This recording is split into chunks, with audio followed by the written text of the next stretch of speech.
All right, Yeah, so we'll go with that.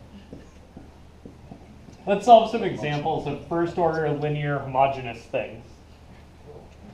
Okay, first example. Maybe let me rephrase this way. So let me recall y prime minus ky equals 0. This is going to be the shortest video ever if you guys are quick. What's the solution to this one? You know, e to the x negative or to the kx. Constant e to the constant. Y of x is some constant, right? C times e to the k x. Yes? How'd you get that solution? We did it the other day. Recalling information Yeah. we learned the other day. Yeah. In like Calc 2. Yeah, so either you recall Calc 2 or you recall Algebra 2 Or you recall Thursday. or you recall Thursday. Right?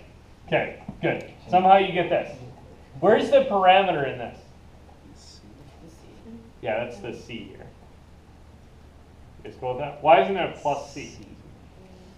Well, there was, it's just in that nice exponential argument. Yeah, there was, but it got put in the exponent because we had to like unlog some stuff, right? Yeah. You guys remember that? Okay, cool, good. Excellent example. Next thing, let's solve a more general y prime plus p of x y equals 0.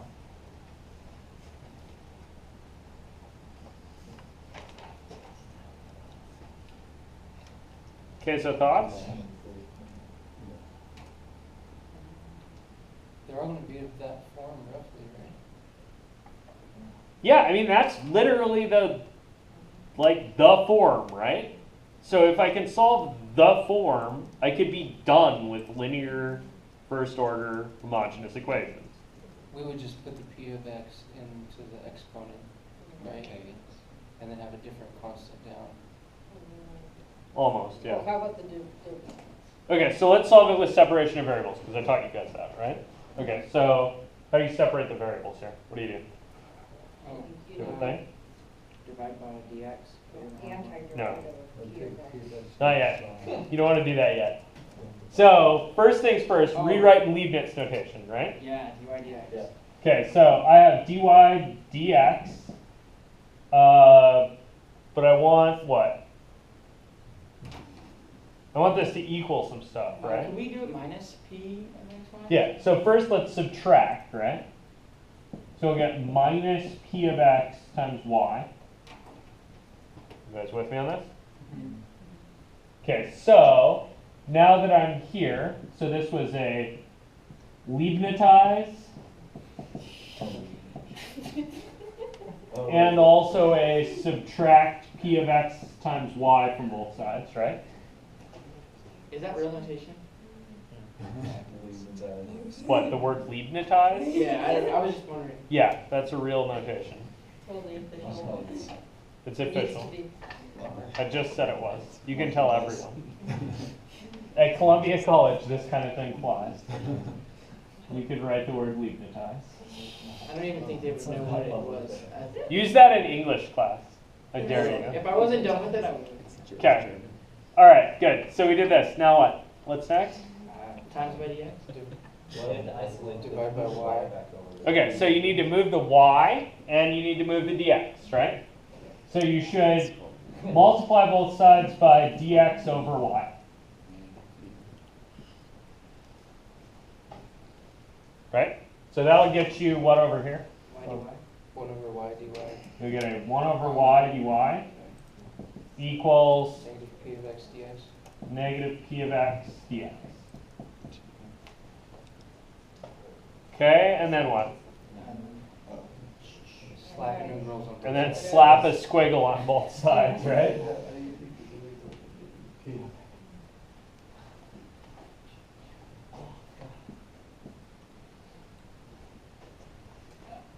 Okay, now what? Natural log of y. See? So you get natural log of the absolute value of y, right?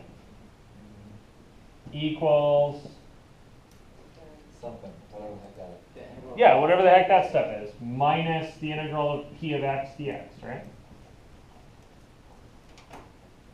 Do Guys we good need with a that? C of the end or no? Oh, yeah. So there's a point to be had here, which is that when you do that integral, you should put a constant out there, right? Yeah. You guys see that? I'm going to put the constant out there right now because I think it'll be easier to deal with later. Does that make sense? So I'm just going to put the constant there now so that we can see what the general solutions look like. Cool. And we'll deal with the fact that we didn't have to put a constant in after we integrated next. Right? Like when you use this, if you put this guy in here, you don't need to put it in after you actually integrate. Does that make sense? It is, however, bad notation for me to put it in right now. I'm just doing that to illustrate a point. Cool? All right, what do you do next? Oh, that was integrate, right? Put e's under everything. Okay, so you should hit both sides with an e to the stuff, right? So you get the absolute value of y is e to the minus the antiderivative of p of x dx plus your constant, right? So this would be plus or minus y, right? Give or take. So the reason I'm getting away with assuming that this is plus or minus y and not like, well, y is not always positive or always negative, is it? Well, actually it is e to some crap, right? That would be always positive or always negative, right? Yes. Really specifically always positive. So if I know the absolute value of y is always positive, that means that plus or minus y is that thing. You do that? That is a dirty trick. Don't get the idea that the absolute value is the plus or minus sign. Right? They're a little different. So I got plus or minus y is e to the minus the antiderivative of p of x dx plus some constant, right? Which means that y should be, We just combine both plus and minus into the e to the constant, right? okay, and e to a constant is Just the constant, so. some number, right? And I'm multiplying that by this. So I got a, which is some constant, right? And then e to the minus the antiderivative of p of x dx. Well, why didn't we, again, like, go from the absolute values to the plus or minus, and that's not totally cool? What did you mean there?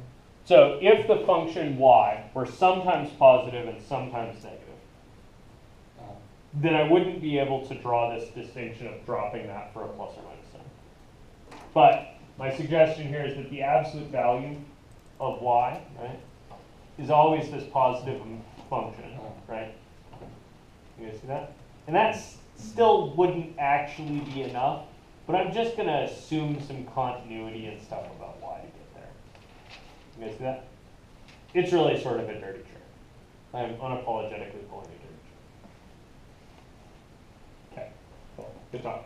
So, what we got was, this is how you solve what?